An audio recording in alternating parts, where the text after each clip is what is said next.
punën ka gjatë.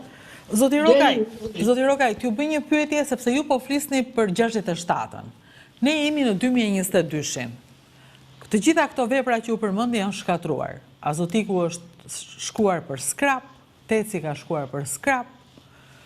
Të gjitha ndodhen mbas 90-s. Kryesisht 97-ën, Teci u prish në 2012-ën. Vendim i Zoti Bello sqaroi pse u prish Teci i Fierit. Ju, kur u prish Teci i Fierit, qa ndjet, qa mendua, Jo vetëm Teci i Fierit, po për të gjitha këto, prishja nuk filloi në këto periudhët që thonë ju, ka filluar që në 89, sepse në 89 në rezervat e gazit me cila mbash azotiku, urea, një ure tjetër që u ndërtua dhe po thuaj se vetëm një 15 ditë u vu në ngarkesë për provën e dorëzimit, të gjitha këto punonin me gaz. Fillimisht me gazin e Divjakës, si që thash, sepse naftën e hoqi azotiku nga procesi, pasi u krijuan dhe probleme me lëndën helmuse të saj, po edhe ishte me kostot të lartë, dhe u fut gazi metan, fillimisht në azotik. Gazi metan ishte gazi i vëndëburimit Divjak, i vëndëburimit Fraku, që ishte gaz me parametra shumë të pëlqyeshëm teknik për të bërë kërkekun analitik për marrjen e hidrogenit dhe ndarjen nga karboni.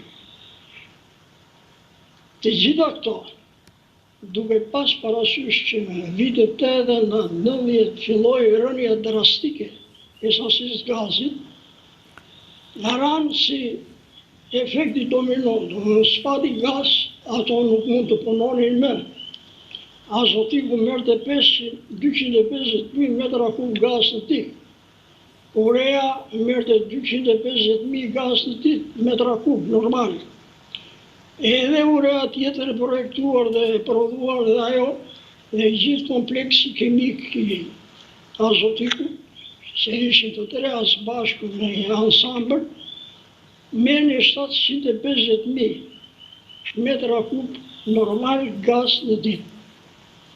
Teci ka qenë, i thoshim me atë fjallën popullore, lubi. Si ishte lubi? Lubi. Ka arritur të marrë në kohën e vështirësive të cakrën në 37 deri në 1.300.000 metra kub gaz në ditë. Dhe gjithë kjo sasi gazi u ndërprej me njëherë, nuk pati fonde për të bërë kërkimet e reja. Do me thënë, nuk mbaroj gazi, thjesht nuk po shpohi për të marrë gaz. Shiko, gazi është ashtu si dhe nafta,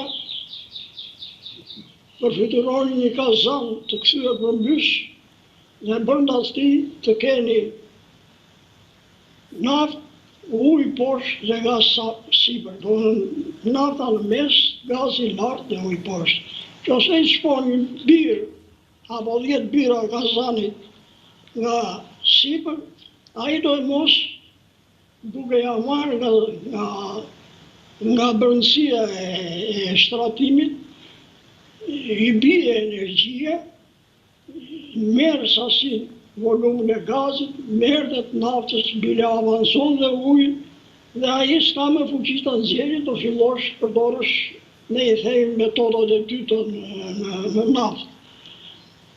Këto rezerva, në kohën që po them unë, 89, arritën të binin gati 1 miliard në tërësi, që ato nuk ishin më të nxjerrshme.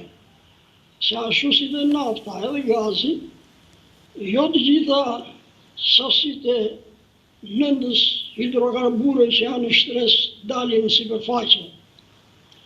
Të marrësh 50%, 40%, ka vende që arrin dhe 60%, Rusi për shembull merr dhe 60% të tyre, po duke rritur koston duke injektuar lëndë të tjera që e ndihmojnë rritjen e përshkueshmërisë apo vetimet të naftës së gaz dhe i nxjerrën sipërfaqe.